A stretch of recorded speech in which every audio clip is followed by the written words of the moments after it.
that shit up. Just don't have to walk.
Okay.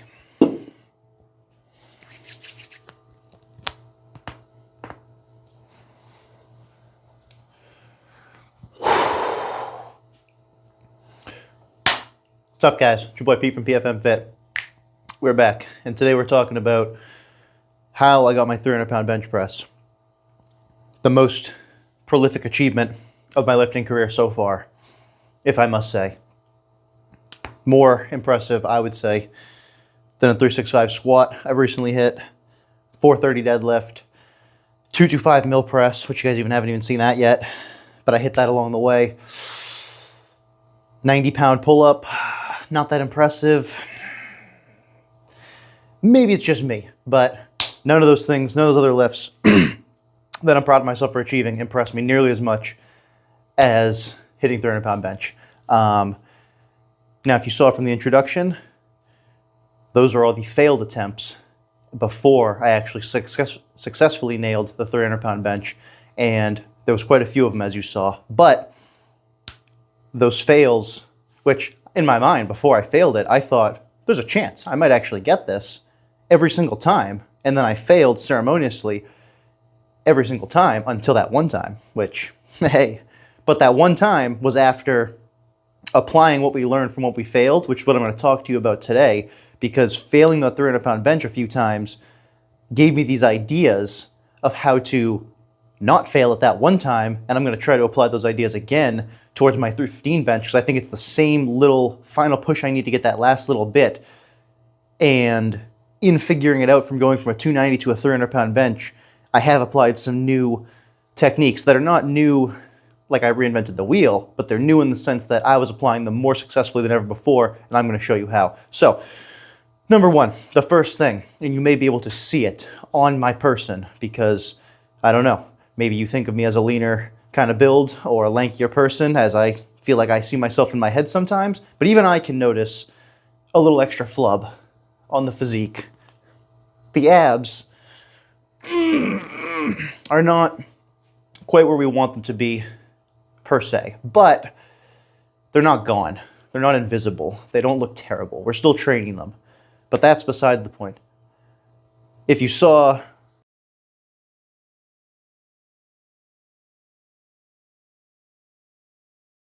from right there, I'm currently weighing in at 213.5-ish pounds, which is actually a little big. Normally, I was kind of expecting like a 211, 212 maybe, but I've been kind of sitting around the 210, 211-ish range this past like week or two since I've hit the 300-pound bench. And my end goal for this bulk right here was 215. So we're very close towards the peak of what I think, where I think I should probably start to draw the line on my bulk is at.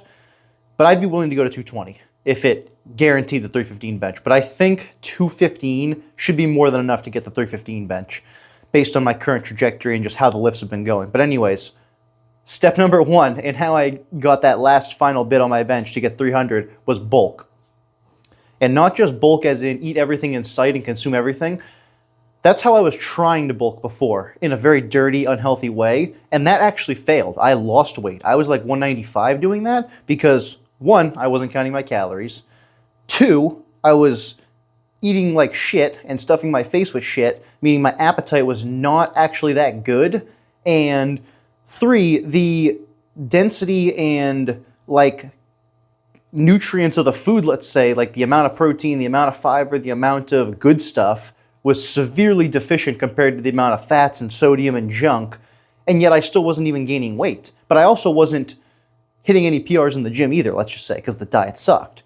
So what I had to do was not only count my calories, I also had to start food shopping and literally figure out not just the foods that fit the nutrition and the macros and, you know, the calorie amount that I needed, but also fit the feel-good department and, you know, to put it bluntly, the go to the bathroom good department, because I was not going to the bathroom good at all on the dirty bulk, which was pretty much the reason I quit, because I was literally living on the toilet and it sucked. So had to stop that. It wasn't even working, so definitely needed to stop. And then I reconvened.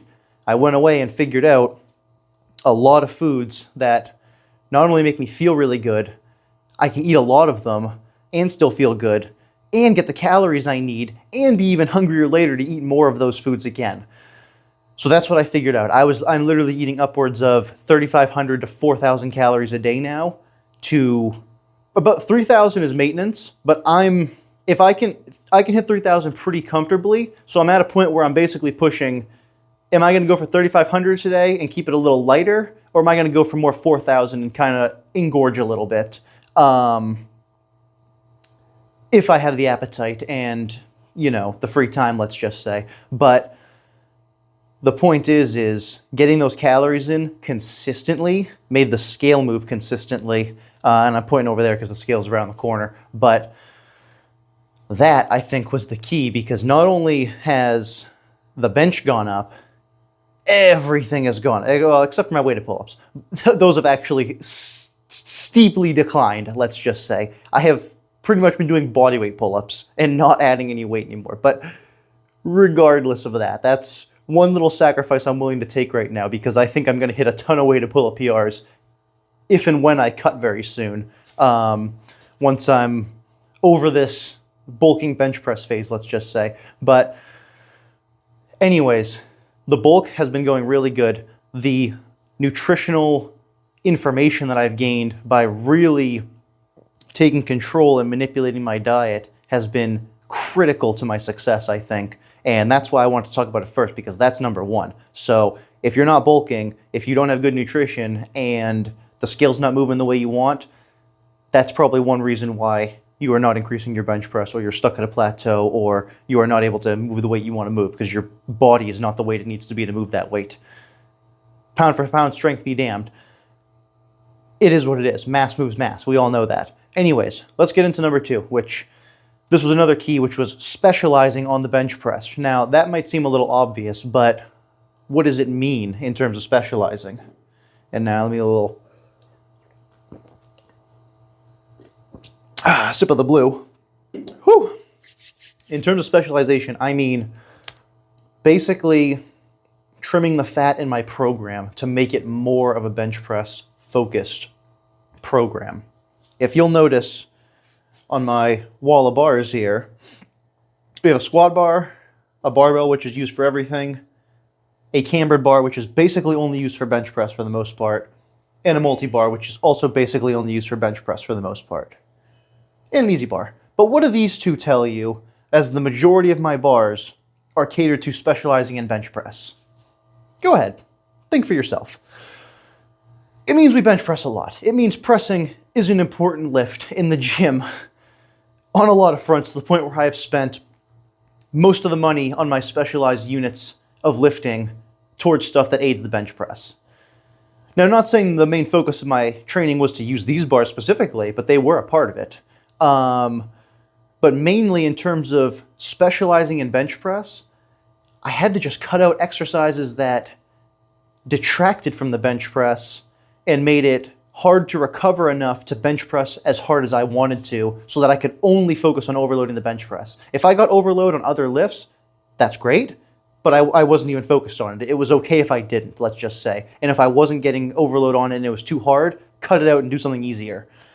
For example, I'm not doing weighted pull-ups at the minute. I'm just doing regular pull-ups because that's easy enough to do. Sometimes even just lat pull-down. If I'm like just really fatigued or I bench pressed really hard and I just am cutting myself a break. I'm okay with that right now because I'm not in a back-focused phase. We are all in on bench press at the minute. We're still hitting some back though. I'm not going too hard on my barbell rows or any kind of row really. I'm doing ring rows, which is just a body weight, kind of easy row exercise that I'm doing for sets of 20 and 30, which is very light, very easy, but it's still a row. It's just super easy and manageable to recover from compared to, you know, let's say heavy one-arm dumbbell rows with 120-pound dumbbells.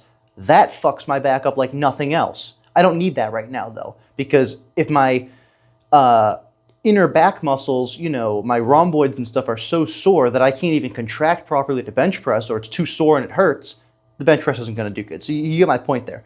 The program has been ultra specialized to where I've trimmed everything that I don't think I need right now that isn't going to contribute towards bench press. I'm still doing some things that aren't bench press specifically helping, like bicep curls, you know, squats. But for example, I'm not squatting and deadlifting. I'm squatting or deadlifting because it's just hard to recover from both while benching hard twice a week with bench accessories and still trying to play sports a couple times a week. So it's kind of one or the other for me right now because it just is. But we're not focused on the squat or the deadlift, although the squat is moving, and I've been doing a lot more squat than deadlift. But I do want to get into a deadlift focused phase because got to move I think I can move the needle on that one next once the squat once we tap that dry already. But I think that kind of covers the scope of what I mean for when it comes to bench press specialization, which is that in terms of specialization, you need to make your program be designed about growing your bench press or whatever lift you want to do at the time. Although I'm only giving advice for bench press in this video, but I think I have other videos about, you know, specializing for other lifts. Although I know we talk about bench press a lot on this channel, but it's because it's my favorite lift. I can't help myself. Anyways, the next part of specialization, and this is its own separate topic because it's about just the bench press itself, not really the program of the bench press. It is breaking down the lift of the bench press itself. Now, let's break it down into really two portions for now, but there's kind of three, I would say, which is that you have, you know, controlling the bench, controlling the bar down to your chest, then getting it off your chest, and then the lockout. So it's kind of like two parts, really. But then I would say the third part is not just coming down to your chest, but going beyond your chest, going enhanced, even deeper range of motion, and then being able to lock that up. But anyways, that's part of breaking down the lift. So what I've done is I do a huge mixture of, I don't just bench press flat out every week. I'm going to show you some variations that I've done in a second here in some cutaways.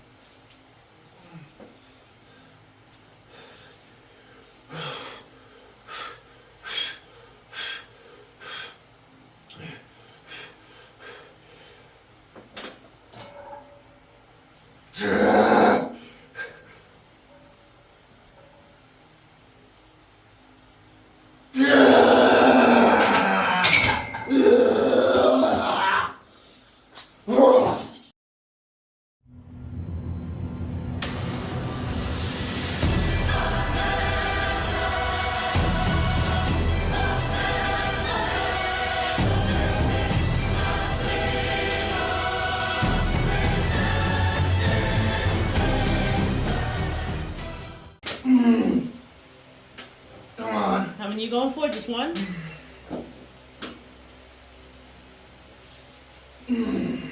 That's 350.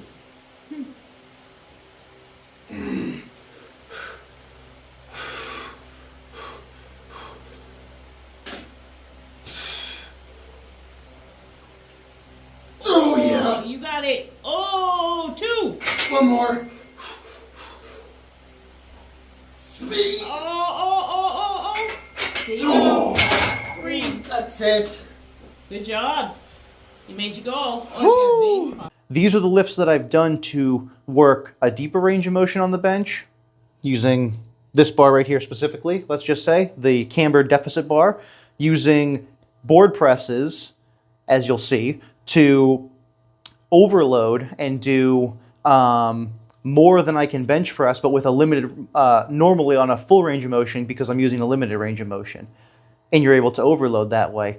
And then another method, which is using full range of motion bench press, but using bands to get the full range of motion, let it touch my chest, but get it off my chest, and then have a harder lockout as the bands help less and less towards the top.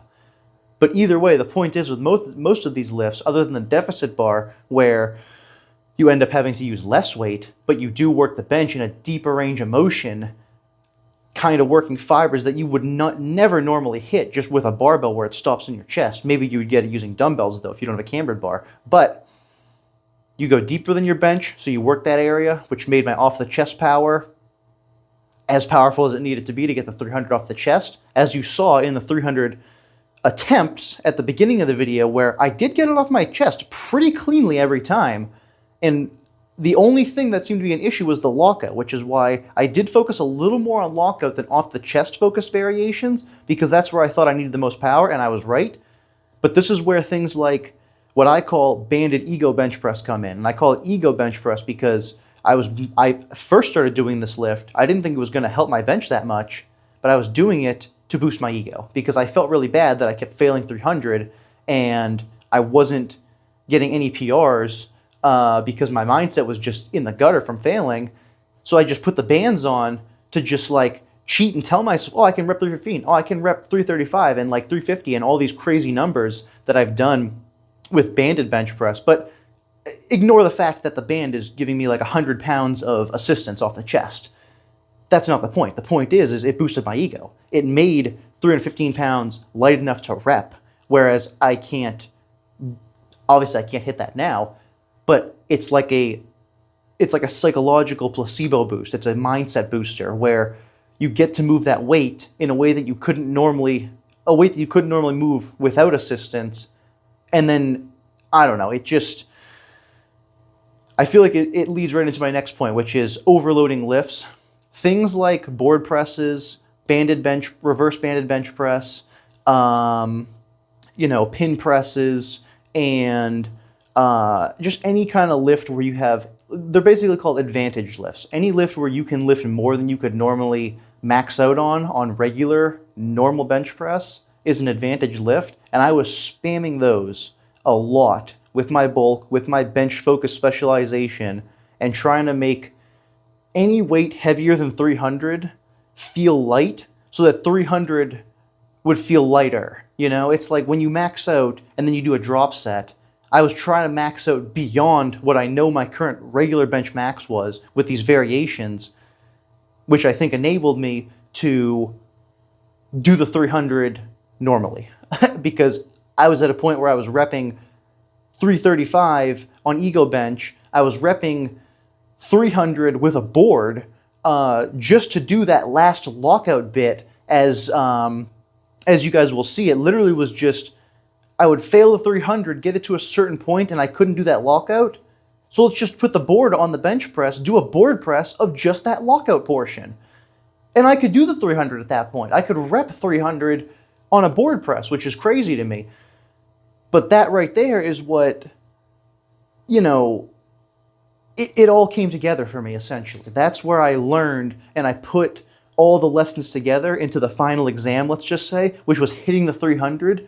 You combined all these different methods, your specialized program, you're gaining weight, you're eating meals consistently, you know, everything in your program is focused on improving your bench press, and the bulk is allowing the numbers you want to hit to be hit consistently. Everything just going consistent when you're actually dialing in these variables like I was. And now you get to a point where you're repping above your max on bench with these variations, then you go back and max out on bench, and you do it all of a sudden. All those 300 fails were before I had really exceeded repping 300 on these overload variations. Then once these overload variations surpassed my actual max and working loads, you know, take 275 for example. I can do it 2 times on normal bench. I can do it 8 times on board press and 12 times with bands on each side of the bench press, the red bands, the thick bands. That alone was not only giving me confidence, but it was making heavy weight move more than it normally could, which I don't know. It all came together, and the same thing was true for the 300 pounds itself. You know, going from not being able to hit the 300 at all to then doing over 300 with bands, over 300 with boards, and then eventually the 300 normal barbell variation. Those are the strategies I'm going to combine to hopefully very soon hit a 315 bench, because I'm going to try to fail 315 normally, then I'm going to overload and get good at doing more than 315 for a while, and then try 315 again, and if we fail, figure out where we failed, isolate that specific zone of where we failed, get stronger at it, and then come back and try to hit it again until we get it, which that's going to be the strategy, and then we'll be making the same video 15 pounds stronger on the bench press. So anyways, to conclude though, the last point is recovery, because recovery was key. My split for this was very finite to a point where I wasn't even doing more than 3 days in the gym, and 2 of those were ultra bench focused, and one of them was my squat or deadlift day with a bunch of other accessories that were not specifically bench related, just kind of filling in the rest, if you will. But then the bench days were basically everything important. Your bench accessory, your shoulders, you know, your delts, your rear delts, some abs just because I like hitting abs, and some arms because you got to hit arms. So, and it was working. Only training 3 days. Well, I say 3 days. It was really 5 days because I play, you know, an hour to 90 minutes of sport sessions every week pretty much, either hockey or 90 minutes of soccer or whatever to get my cardio in. But that takes a toll as well. So that's why it makes it hard to squat and deadlift in the same week on different sessions. But either way, we're benching hard twice a week, and that was enough with 1 low body day and 2 cardio sessions. And we were making probably the best gains of my life right now, and I'm still doing that.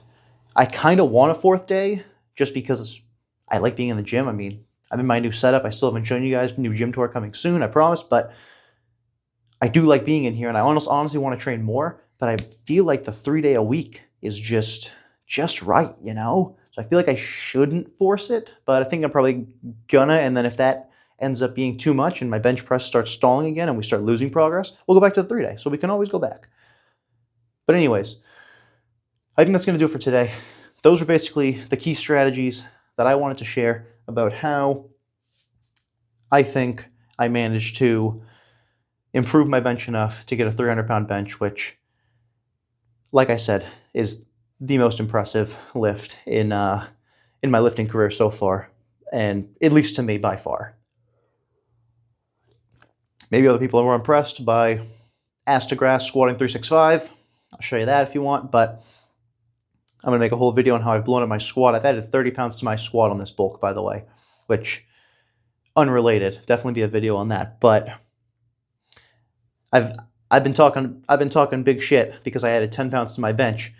I accidentally added 30 pounds to my squat, basically, just by gaining this weight and not even focusing on it. But hey, I'll take it. I seized the opportunity when it arose. Anyways, this has been the how I got a 300-pound bench video. Maybe these strategies will work for you. I hope they do. Maybe they won't because we don't have the same build. We're not the same type of lifter. You don't have access to the same equipment. I don't know. But if you do, try to apply these variables. I would assume bulking, specializing, breaking down the lift, and progressive overloading beyond your 1 rep max while managing recovery. Those 5 things should work for pretty much anyone as long as you do them right and track them and make them consistently work for you. So anyways, that's going to do it for today. It's been your Pete from PFM Fit. Cheers and see ya.